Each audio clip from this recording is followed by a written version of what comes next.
Assalomu alaykum akalarim, ukalarim. Xudo xolasa Qarshilarda gazelimiz tayyor holatda. Akalarimiz bizning eski klientlarimiz.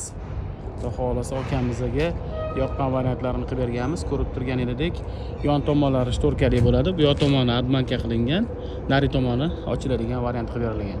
Ushbu variant nimaga kerak deydigan bo'lsanglar, akalar bular endi gazelchi bo'lganligi uchun ushbu gazel mashinasiga karada ko'p yuk ortiladi.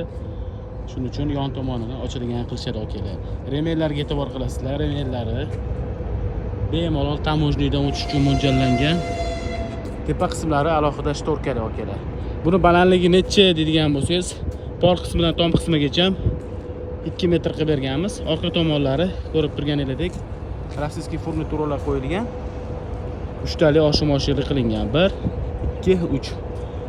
Ushbu furnituraga e'tibor qilib qo'yasizlar. Rossiyskisi mana shu bo'ladi. Dinamaydi, xrom bo'ladi. Yopilishlari ajoyib. Ichki tomondan bitta ko'rib baho berasizlar. Mana sirazi yuklari bilan ortib qo'yilgan akalar.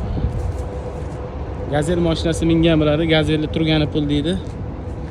Mana o'sha sirazi ishxonamiz o'zidan ushbu gazelga ish chiqqan. Bu tomonlarga e'tibor qilingan. O'zining mexanizmlari bor. Qanchalik tarayni kerak bo'ladigan bo'lsa, shu mexanizmni tortsanglar ochiladi. Barmanga o'xshab tarsillab turibdi. Yana qancha tarayni kerak bo'ladigan bo'lsa, buni mana bu remellaridan igrovka qilsanglar bo'ladi akalar. Akalar, kimga shunaqa klient xizmatlari kerak bo'ladigan bo'lsa, ekran pastda nomer qoldiramiz. Bizning manzilimiz Toshkent viloyati Yangiyo'l shahrida joylashgan. Bemalol aloqa chiqinglar, ishingdan tez va sifatli qilib bitirib beramiz. Sog' bo'linglar, salomat bo'linglar. Like bosishni esdan chiqmasin.